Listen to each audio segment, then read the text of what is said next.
السلام عليكم ورحمة الله تعالى وبركاته وأكاديميدي ساعة أكاديمي أو إذن له كسر دو كورسوين فريش إن شاء الله مركز ربطين هذا أكاديمية إسكدو إنجليسو waxaad raaci doontaa insha allah shantan steeb insha allah si aad isaga diiwaangeliso markaasi sidoo kalena uga iibsato koroska markaasi aad u baahan tahay waxaa ka horeeya inaad qaado shantan steebka koowaad waa inaad booqato akademiyadda saaca academy ood qortaa saaacademy.com steebka labaad ee aad qaadi doonto waa inaad tagto koorsada aad u baahan tahay oo aad eegto intaanad iibsan ka hor waxaa jira hal cashar oo ka horeeya oo aad arki doonto koorsada information ka bixinaya iyo casharadii oo xidhan insha allah oo lagu furi doono hadhow markaad koorsada iibsato ayaad arki doontaa kadib markaad informationkeedii ka dheregto koorsadaasi ayaad iibsan doontaa koorsadii markaad ku qanacdo waxaad tegi doontaa insha allah meesha ay ku qoran tahay get start ama login ayaad odhan doontaa kadibna waad iska diiwaangelin doontaa website-ka step 4 waxaad iibsan doontaa koorsada aad u baahan tahay markaasi markaad iska diiwaangeliso waa inaad purchase tidhaahdaa koorsada aad u baahan tahay stepka shanaad waxaad yar sugi doontaa xoogaa minida ah si lagugu sii daayo koorsada aad baranayso insha allah haddaba shanta step oo practical ah oo toos aan kuu tusi doono ayaan bilaabi doonaa insha allah ila soco steebka koobaad waa inaan booqdo marka hore akademiyadda saaca academy oo guda galo waxaan qorayaa saaca academy oo wax space aan lahayn .com saacacademy.com oo wax space ay u dhaxayn kadibna inter ayaan leeyahay hadda waxaan joogaa akademiyaddii saaca academy steebka labaad waxaad tegi doontaa insha allah course meesha ay ku taalo kadib waxaad tegi doontaa dhammaantoodba koorsooyinkii ku jiray akademiyadda saaca academy waxaanad eegi doontaa koorsooyinka markaasi aad xiisaynayso inaad ku qanacdiyo in kale oo ay ku anfacayaan waxaa laga yaabaa inay jiraan dad soo dhigtay koorsooyinkan marka haddii aad aragto inay koorsadani ku anfacayso ayuunbaad qaadanaysaa insha allah kasoo qaad Adobe Audition ayaan hadda rabaa inaan eego saas ayaan sawirkiisa ugu dhufanayaa kadib markaan sawirkiisa ugu dhufto videogan waxa uu ka hadlayaa koorsada Adobe Audition ayuu concept ka siinayaa iyo waxyaabaha lagu qabto iyo cidda isticmaasha waxyaabahaas oo dhan ayuu concept ka siinayaa haddaad hoos u socoto waxaad arkaysaa qiimaheedii halkaad ka iibsan lahayd halkaad kala degi lahayd waxaad kaloo arki kartaa waxyaabaha intaad kooraskan ku guda jirto aad dhigan doonto waxaad kaloo arki kartaa casharada laftigoodii aad dhigan lahayd inta ay ka kooban yihiin oo ah 7 cashar dhammaantoodna waa kuwan koorsooyinku kadib markaad aragto koorsadii aad ku qanacdo ee aad videogan daawato videogan aad buu muhiim u yahay aad daawato videogan kadib koorsadan markaad ku qanacday ee videogan si fiican u daawato aad aragto inay mid ku anfacaysa tahay markaasi ayaad iska diiwaangelin doontaa steebka saddexaad ayaad ku baranaysaa sidaad isaga diiwaangelinayso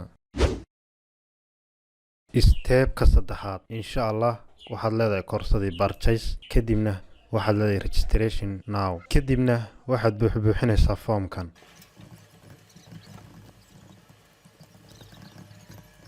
foomkan markaad buuxiso magacaaga koowaad baad halkan ku buuxin magacaaga labaadna halkan username-kaaga wixii aad ka dhiganayso halkan ayaad gashanaysaa iyadana halkaas waxaa aad u muhiim ah inaad gmail-kaaga saxda ah aad geliso sababtoo ah haddii iminka password-ka oo kale aad ilowdo markaan koodh kuu soo dirayo wuxuu kusoo dhici doonaa gmail-kaaga insha allah markaa gmail-kaagu mar walba sax ahaado halkanna password ayaad gashanaysaa cusub oo aan aad u dheerayn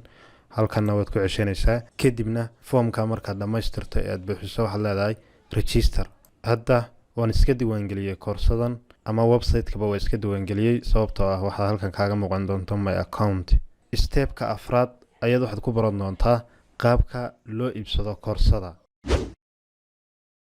steebka afraad waa inaad tagto courses kadibna iibsataa koorsada markaasi aad xiisaynayso ama aad doonayso inaad barato kasoo qaad SQL server database ayaan u baahanaa waxaan leeyahay markaasi koorsada purchase kadibna halkan waxaad ku buuxin doontaa magacaagii koowaad iyo magacaagii labaad ee markaasi aad isku diiwaangelisay ama magacaagii iyo magaca aabaha aniga userkayga hore sidaas ayaan isku diiwaangeliyey magacayga koowaad warsamo ahaa magacayga labaadna geelle gmail-kaygina hore ayuu ka haystaa haddaba qaabkaad lacagta ku bixinaysaa halkan ayaad ku arki doontaa waxaad ku bixinaysaa lacagta saad baad ku bixinaysaa dahab AVC plus jeeb inta waad ku bixinaysaa mid kastana sidaad ugu bixin lahayd maca lambarkaygaanoo ku raaciyay ayaad halkan ku arki doonta magaca markaa kusoo bixi doona lambarka aad fiigaaga kusoo dirtaana wuxuu noqon doonaa magaca halkan ku qoran ama casiraadan ayuu noqon doonaa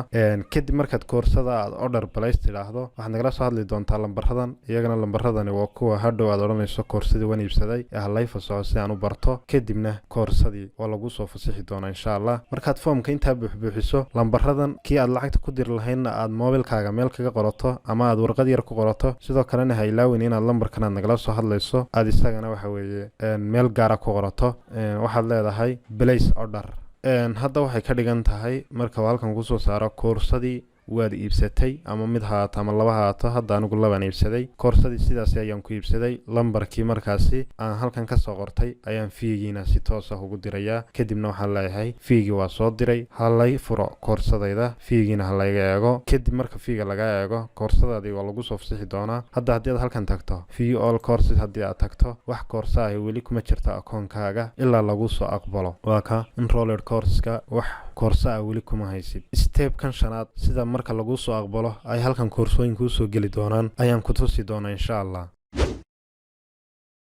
waa stepkii u dambeeyay oo iminka lagugu soo aqbalay koorsooyinkii aad iibsatay lagu soo aqbalay si aad haddaba uga aragto dashboardkaagan ama aad uga aragto akoonkaaga aad ku leedahay Saac Academy koorsooyinkii aad iibsatay waxay soo geli doonaan halkan enrolled courses markaad ku dhufato bartan ay ku soo geli doonaan haddaba hadda waa ku soo aqbalay dhanka akademiyada ayaan kaaga soo aqbalay si aad u aragto koorsooyinka ay halkan kugu soo galaan refresh ayaan leeyahay akoonkan kadibna waxay soo geli doonaan bartan sidaad hadda u jeedo waxa active ah labadii koorso ee aad markaasi soo iibsatay ayaa halkan ku soo galay oo koorso kasta ay tahay 7 hadhow haddaba markaad rabto inaad bilaabato koorsadan waxaad ku dhufan doontaa insha Allah start learning kadibna casharkii koowaad ayaa lagu bilaabi doonaa insha Allah markasta casharka marka aad daawatay oo ku dhamaado waxaad ku dhufan doontaa insha Allah markii aad kumbulayt si tigta loo saaro oo lagugu soxo inaad casharkan dhigatay haddii kale markasta website-ku wuxuu odhanayaa qofkaasi casharka ma dhigan sidoo kale waxaa halkan soo geli doona progresska inta aad 100% socotay ee cashar aad dhigatay 7 cashar ayaa waxa weeye aad dhigatay kadib casharkii marka aad daawato marka tada progress tigta yar ayaa la saari doonaa ka ku xiga ayaa lagu gudbin doonaa halkan waxa la oran doonaa progresskiisu 7 cashar ayuu ahaa hal cashar ayuu ka dhigtaa halka casharna waa kan tigta lagu saaray qaabkaas ayaad waxbarashadaada wadan doontaa markasta